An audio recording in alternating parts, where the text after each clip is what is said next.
আসসালামু আলাইকুম রহমতুল্লাহি ওয়াবারাকাতুহু। শুভ সকাল। আজকে সকালবেলা এত কুয়াশার ভিতরে সাইকেল চালা যাইতেছি অফিস। সামনে কি আছে সঠিকভাবে আমি বলতে পারি না, তো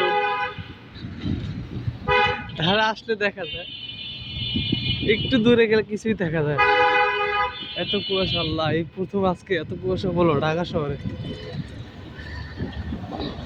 ঢাকায় যদি এত কুয়াশা পড়ে তাহলে দেশ গ্রামের কি অবস্থা আল্লাহ জানে। হ্যাঁ, কাজের তাগিদে যেতেই হবে, যেতে আবহাওয়া খারাপ হোক, কাজ না করলে পেটে ভাত জুটবে না।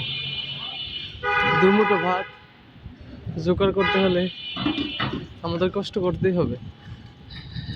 হ্যাঁ, এটাই নিয়তি, আল্লাহ পাক এটার জন্যই আমাদেরকে পাঠিয়েছে, এই আর কি। হ্যাঁ, আল্লাহ হাফেজ, ভালো থাকবে সবাই।